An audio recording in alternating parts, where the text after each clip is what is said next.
Looking for a creative outlet? Do you want to develop the artist within? The heritage crafts aren't just in the museum. Plenty of people just like you are putting a modern spin on these traditional skills.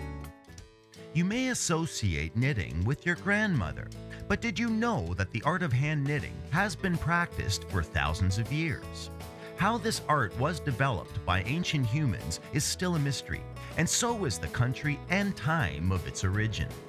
We do know that in medieval Europe, hand knitting was an important industry and had developed into an advanced craft by about the 16th century. It is this craft that the settlers brought with them to Canada.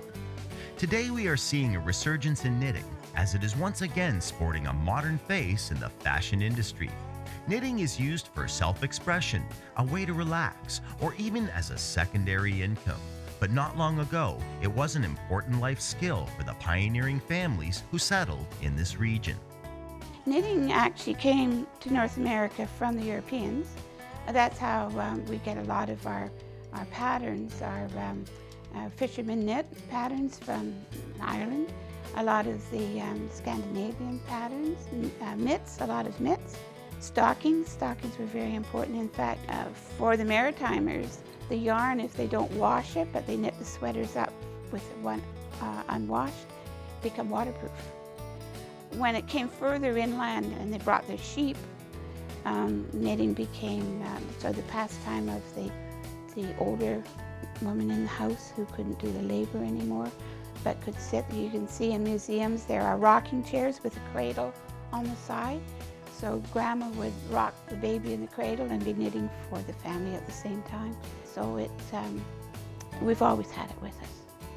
Knitting was a necessity to keep a family warm through the cold winters. People didn't have the disposable income that we have today, or stores like Walmart to shop at, so they had to be self-reliant.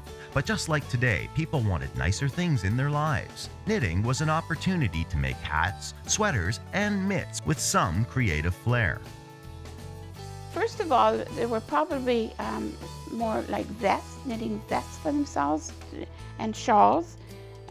Women could wear the shawls around, and then as this sort of developed, they discovered they can knit tubes.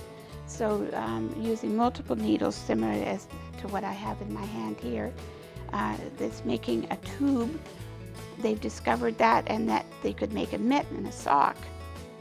Knitting has turned from traditional needlework to a highly fashionable hobby. People all over the world are knitting regardless of age, wealth, occupation, or sex. Wool is nicer to knit with than the synthetics, but today the synthetic fancy yarns create such beautiful things, big fluffy scarves, and there's eyelash and just wonderful colors as well, so that designer clothes are being knit. If you're knitting something that has no pattern that you have to follow instructions for, you can sit and just knit, and your mind is free to explore whatever.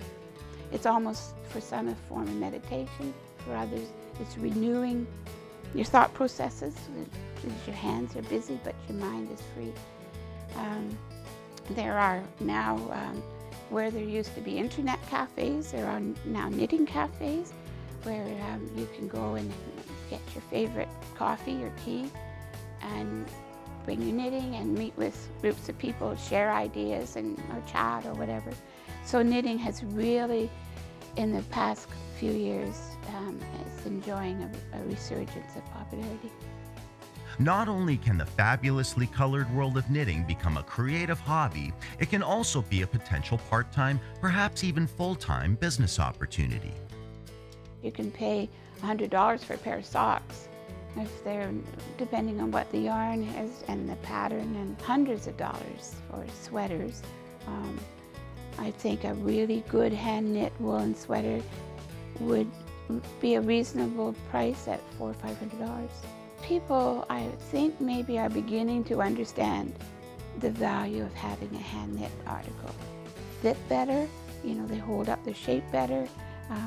If it's wool, it lasts longer. You can wear a woolen garment for years without it wearing out. And if it does wear out, you just have to pull it back and then re-knit it. Basically, knitting is only 2 stitches. It's a knit stitch and a purl stitch, and it's the combination that makes the knitting. So once you learn to knit, stitch, and the purl stitch, it's a wide open world for you. Another knitting technique that is celebrating a strong resurgence is the European style of knitting, a popular alternative to the traditional British style. Well, European knitting is a lot more like crocheting than the other way of knitting. It's sometimes called continental knitting, and a lot of people have taken lessons from me who have arthritis in their hands. And so when you're knitting in European style, your hand is not moving all the time, it's sort of sitting still. And so people whose fingers are arthritic or arms, it's not so hard on them.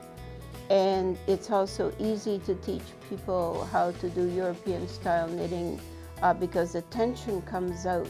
And you can create your own artistic thing. Like some of my sweaters have been called wool paintings.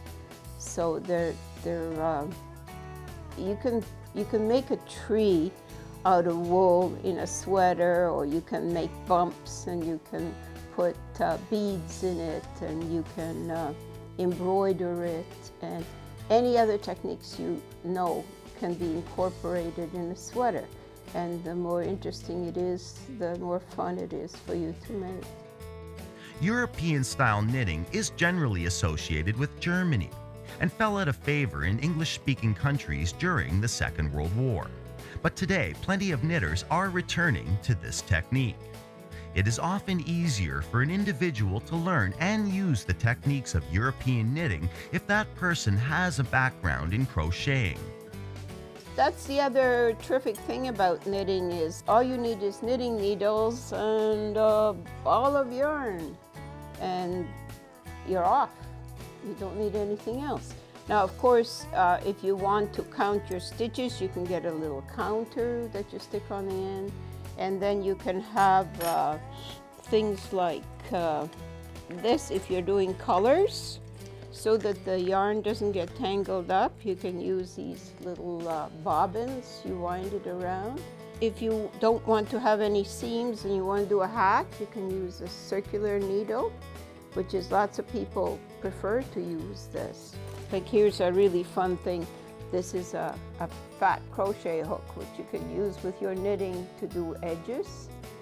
Because of the efficiency of this knitting technique, and with the constant introduction of new fibers, yarns, and colors, the European style of knitting is a favorite in the world of arts and fashion.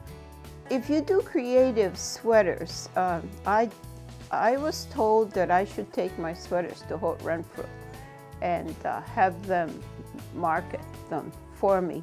Unfortunately, I didn't want to get into that, but it is quite possible that if you did one-of-a-kind unusual sweaters, you could go down to the big design people who want something that's different, and they'll pay good money for it.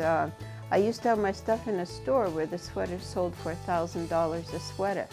I've been knitting, I don't know, about 40 years, and the fact is that I have endlessly found new challenges. I can never say I know how to knit because I come across something new all the time.